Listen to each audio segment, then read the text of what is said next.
Welcome back to the deep dive. Okay, so I want to start by talking directly to you, our listener, about something kind of fundamental in international relations. The big global powers, think the US, think China, they really, really don't like it when another country seems to be rising too fast, Mhm. especially when that rise involves, serious military tech. And when that happens, well, they tend to send in the listeners, the high-tech eavesdroppers. And today, we're looking at a moment where you could almost see that anxiety play out in real time. It all kicked off with a recent Indian defense test.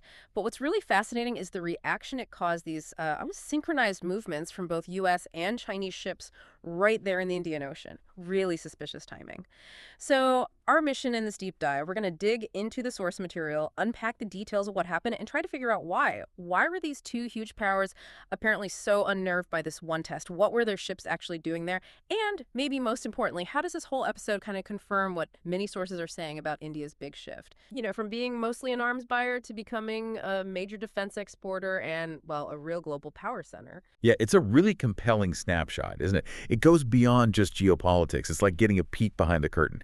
You see how established powers react when a rising nation starts changing the game. And the fact that it was both the U.S. and China reacting almost in concert, Yeah.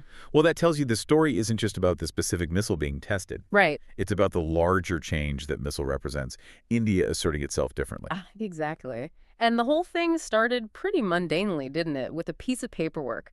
India issued a NOTAM, that's a notice to airmen, standard procedure, really, Uh-huh. announcing this planned test in the Bay of Bengal, setting aside a specific zone between October 15th and 17th for a long-range ballistic missile launch. Right. But it's crucial to understand what that NOTAM actually means in this context. It's not just some internal memo. It's a global announcement. Mm. It legally defines a hazard zone for potentially a very significant weapon system test, maybe even nuclear capable. Hmm. So by issuing it, India was essentially saying, look what we can do now. They put it out there for the world to see. That was definitely the spark. And the reaction certainly suggests it lit a fire. Almost immediately after that zone was defined, you see these two major players mobilizing ships, racing to get a good view, basically. So let's talk about these eavesdroppers because their movements tell a story. Let's start with China. They sent in a pretty well-known vessel, didn't they? The spy ship Yuan Wang-5. That's right, the Yuan Wang-5. And tracking data showed it leaving a Malaysian port and heading straight for the Indian Ocean pretty much right after India announced the test window. And this ship isn't just, floating around. Its specific job is tracking missiles and satellites. It's a key asset for the Chinese Navy, packed with gear designed to collect really detailed intelligence. Things like the missile's flight path, its telemetry signals, how far it can actually go. So collecting its fingerprint, essentially. Exactly. Getting the DNA of whatever system India is testing, they want to know everything about it. Okay, but China wasn't alone. At pretty much the same time, over on India's western coast, the U.S. deployed its own ship, the Ocean Titan. hmm The Ocean Titan. And this one's interesting because of how it's presented. Officially, it's a research ship. Right, or research. Yeah, but the source material we looked at is quite blunt. Its primary role, maritime surveillance. Yeah. Intelligence gathering.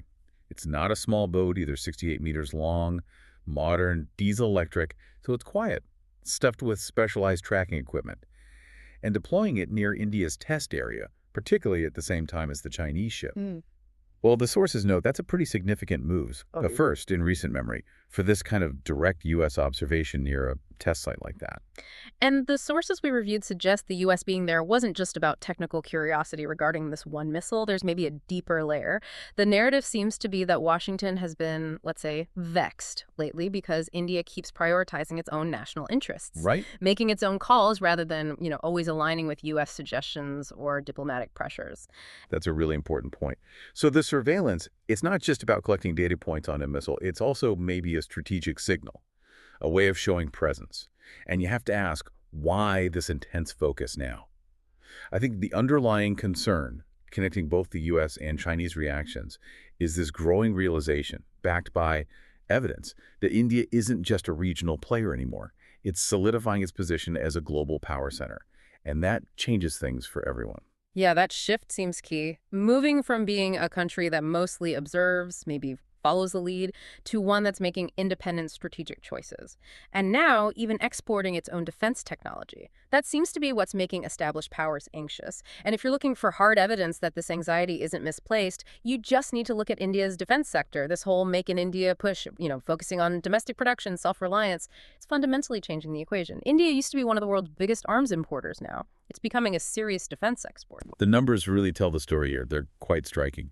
Recent reports put India's defense exports at around 21,000 crore for 2024. Okay, so for our listeners globally, a crore is 10 million rupees, so 21,000 crore. That's roughly, what, 2.5 billion US dollars? About that, yes. $2.5 billion worth of defense equipment sold abroad in 1 year. That's significant, and they're not stopping there, are they? Not at all. The Indian government's target is to more than double that figure. They're aiming for 50,000 crore, maybe closer to $6 billion USD by 2029. Think about that trajectory, from relying heavily on others for weapons to becoming a major supplier themselves. That's the fundamental shift causing ripples. And it's not just, like, basic gear they're selling, right? The list of exports seems quite sophisticated. Oh, absolutely. It shows real technological depth. I mean, sure, you've got things like bulletproof jackets, some patrol boats, basic stuff. But then you see the high-tech items, advanced radar systems, drones, the Pinaka rocket launchers. Those are serious artillery, torpedoes, helicopters, Dornier surveillance aircraft, even complex electronic warfare suites and simulators designed for foreign navies. When you're selling the sensors and the brains of a system, not just the hull, that's a different level.